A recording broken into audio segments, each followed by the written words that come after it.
Muy buenos días amigos, bienvenidos un día más a nuestra Biblioteca de la Historia, una biblioteca de la historia que intenta repasar los hechos históricos que han pasado en la humanidad aquí en este pequeño plató. Y hoy vamos a hacer un viaje por toda España a raíz de la Guerra Civil Española que duró del año 36 hasta el año 39. Hablaremos de la 70, una brigada de anarquistas que se creó en Lorca y que os explicaremos aquí en la Biblioteca de la Historia. Adelante, vídeo. Bienvenidos a un capítulo más de la historia. Hoy hablamos en nuestro viaje a través del tiempo de la Brigada 70, que en plena República y un año después del inicio de la Guerra Civil fue creada por la CNT. La 70 fue una de las compañías o brigadas más temidas del Ejército Nacional, comandado por el entonces general Francisco Franco. La antigua CNT creó esta brigada el 15 de enero de 1937 en Madrid, integrando los batallones 1, 2 y 3 de la capital y por último el batallón número 4 que provenía de Alicante y de Murcia.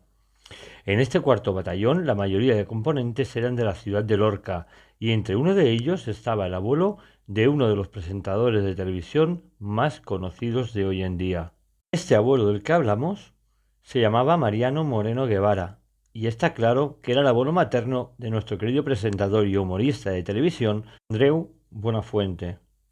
Mariano Moreno Guevara ejercía la función de telemetrista. El telémetro es un visor en forma de tubo de unos 80 o 90 centímetros con un agujero central para poner los ojos y mirar, y dos lentes donde en una de ellas se ve la distancia y en el otro lado se ve un objeto sobrepuesto a él, que se debe centrar uno con el otro para que el visor del otro lado nos diga la distancia que hay entre las baterías de fuego y el objetivo a batir.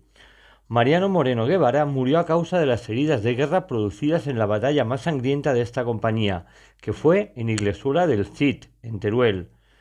Probablemente murió como muchos heridos republicanos en la iglesia que hacía funciones de hospital, y esto fue a la llegada de las tropas franquistas, cuales, al ver los heridos, apuntaron sus revólveres a su cabeza y los mataron a todos con un tiro de gracia. Luego fueron obligados a ser enterrados por los ciudadanos a punta de pistola de Iglesuela del Cid en la parte de atrás de la iglesia en una enorme fosa común que a día de hoy todavía no se ha llegado a exhumar. Pero dejemos esto para más tarde y regresemos a nuestro 70 batallón, haciendo el recorrido por este batallón y sus batallas más significativas. Recordamos su creación en Lorca, donde por aquellos tiempos esa ciudad estaba dividida en dos clases sociales, los grandes terratenientes y la sociedad civil, que vivía en un estado de mendicidad y pobreza extrema. Por suerte, en 1936, en diciembre, aparecieron por Lorca 3 o 4 vehículos llenos de armamento y componentes de la CNT FAI, provenientes de Cataluña, concretamente de la ciudad de Molins de Rey.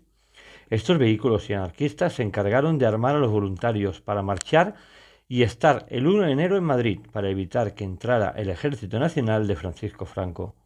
Esta columna de Lorca fue nombrada la columna España Libre. Esta columna, juntamente con centenares de brigadistas internacionales y republicanos militarizados por el Partido Comunista y el PUM, juntamente con socialistas, defendieron Madrid de la ocupación franquista con la mítica frase «No pasarán». En este choque entre defensores de la República y tropas franquistas intentando hacerse con el control de Madrid, la 70 fue muy reconocida.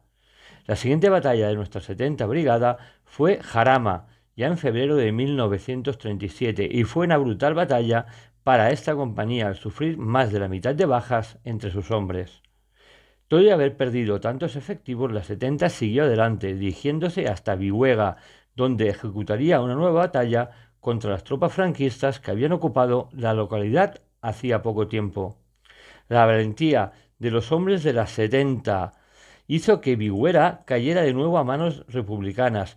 Esto fue un brutal golpe para las tropas afines a Franco, que vieron como los republicanos no solo reconquistaban el pueblo, sino que también apresaban a los voluntarios del ejército italiano y que apoyaban las tropas franquistas, consiguiendo intervenir su armamento y algunos vehículos y tanques, los que después los republicanos reutilizaron para luchar en otras batallas contra el ejército nacional.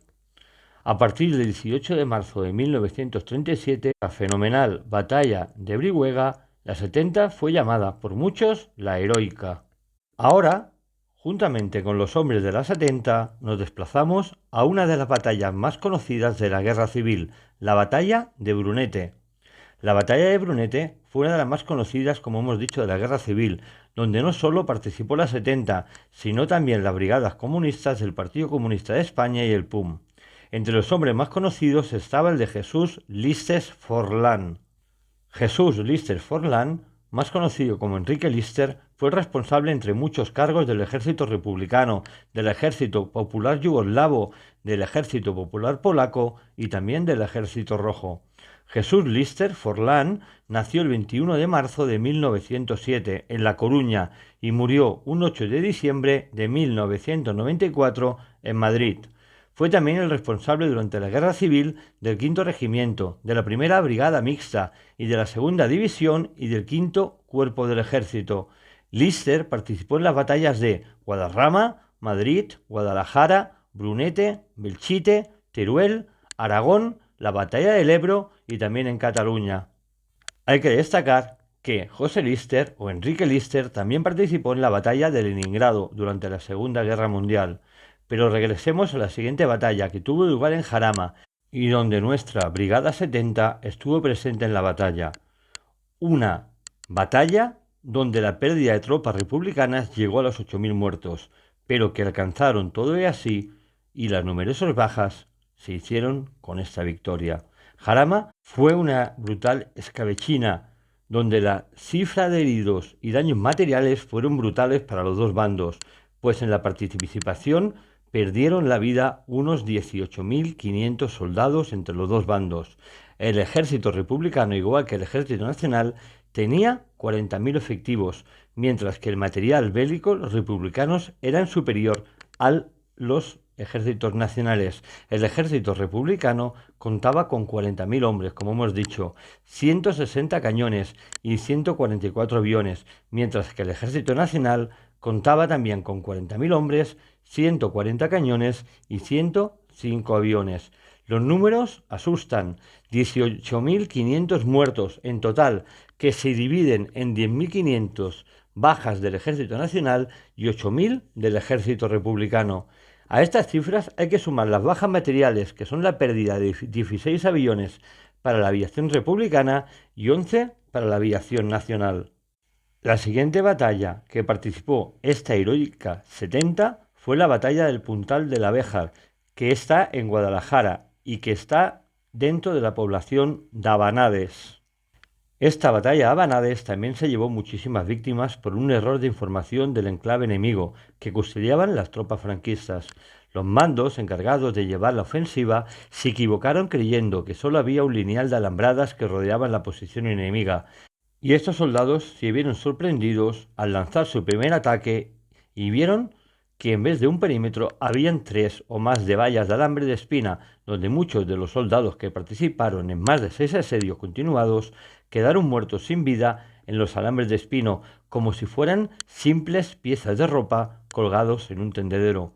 La 70 entró en el 7º asedio y la llegada de los tanques aliados hicieron posible que después de una dura batalla que costó más de 1.000 bajas del bando republicano, la 70 conquistara el lugar.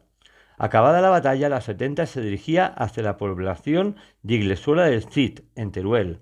La 70 llegó exhausta a esta batalla porque sus hombres tuvieron que caminar cientos de kilómetros totalmente descalzos debido a la rotura de sus alpargatas por los más de 7 días de una lluvia torrencial que les acompañó durante todo el trayecto. Este hizo que muchos de ellos encontraran su muerte en el camino. Otros tuvieron que retirarse por las enormes llagas de sus pies e incluso alguno, a causa de las heridas, sufrió la amputación de sus pies. Esta batalla de Iglesuela del Cid se inició después de estas penurias en un viaje un 12 de mayo de 1938. Esta batalla se inició en una zona conocida como Las Cabrillas, donde la 70 y parte del ejército republicano se vio cercado y acorralado por soldados y tanques de combate fascistas, pero el ataque más brutal que recibieron venía del cielo, venía de la aviación italiana, conocida como la aviazione legionaria. Fue un brutal ataque donde miles de bombas caían sobre sus cabezas. Según los informes de guerra, allí padecieron más de 400 efectivos, que fueron enterrados en el campo de batalla, en los huecos de las bombas de la aviación y las trincheras, enterrados por vecinos de Guilesuela del Cid, obligados a punta de pistola por el Ejército Nacional. Estos cadáveres o restos, a día de hoy, aún no han sido exhumados para devolver los restos a sus familiares. El hecho más grave que pasó en Guilesuela del Cid fue el asesinato de centenares de heridos que estaban en la iglesia de la localidad, que hacía funciones de hospital, y que las tropas franquistas mataron con un tiro de gracia en su cabeza a todos ellos, estos desarmados y en sus camillas sin poder defenderse. Una vez transcurrida esta masacre, hicieron lo mismo que en Cabrillas, que fue obligar a la población civil a enterrar a punta de pistola a las víctimas en una enorme fosa común que a día de hoy todavía no se ha reabierto. Esta fosa está justo detrás de la iglesia que servía como hospital y, como hemos dicho al principio, allí descansan los restos del abuelo del presentador y humorista Andreu Buenafuente. La siguiente batalla de la 70 se realizó en Alfondeguilla, que está en la Comunidad Valenciana, donde, cansados y casi desanimados por la anterior batalla, acabó con muchísimas bajas. Después de luchar en esta población valenciana, se reagruparon con la 14 División y marcharon de nuevo a Madrid para reagrupar tropas y viajar a defender el frente de Cataluña durante los días 7 y 15 de enero de 1939. Acabar, diremos que ya llegados el mes de marzo regresaron a Madrid para participar en el golpe de estado de Casado y ocupando la Alameda y el Ministerio de Hacienda. Una vez confirmada la pérdida de Madrid y la rendición de la República, la victoriosa y heroica 70 fue disuelta un 28 de marzo de 1939. Pues bien, amigos, ya lo han visto ustedes. La 70, la división anarquista, que fue una de las mejores que batalló contra el ejército de Francisco Franco, con victorias como la de Jarama, donde tuvo 8.000 muertos de 40.000 personas que llevaba, la de Brihuegas, que apresó al ejército italiano, reconquistó el pueblo y a más se hizo con las armas y los tanques que luego utilizaría para combatir contra el enemigo, la de Brunete, donde lucharon al lado del mismísimo Enrique Lister, un número 1 del Partido Comunista de España en el tema militar. Luego se fueron a Branés, a la Puerta de la Reja, donde los alambres de espino hicieron mella después de 6 ataques y los cuerpos de los militares españoles republicanos quedaron tendidos en aquellos alambres como si fueran ropas en un tendedero. Y luego en la séptima ataque, la 70 entró con los tanques para conquistar ese sitio, pero desgraciadamente hubieron 1.000 muertos. Luego llegó Inglesola del Cid, la batalla de Cabrillas, donde las emboscadas del ejército italiano y los bombardeos de la aviación italiana crearon 400 bajas y disolvieron prácticamente la unidad. Y luego lo más grave, lo que pasó allí en el hospital, que a sangre fría cogieron esas pistolas y masacraron a todos los republicanos con un tiro de gracia cuando el ejército nacional entró en la ciudad y los mató a todos a sangre fría. Y luego cogió a la gente del pueblo y les obligó a que los enterraran en una fosa común detrás de la iglesia. Y luego esa defensa de Cataluña del 7 al 15 de enero de 1939 y por fin la rendición de Madrid y la rendición de la República, que fue en marzo del 39 cuando esta unidad quedó totalmente disuelta. Y así os lo hemos contado desde aquí, desde nuestra biblioteca de la historia, como siempre, con la máxima humildad y el máximo ajuste histórico que podamos hacer, explicando cosas que quizá los libros de texto no nos han explicado. Como siempre os digo, amigos, hasta la próxima semana, os quiero y hasta luego.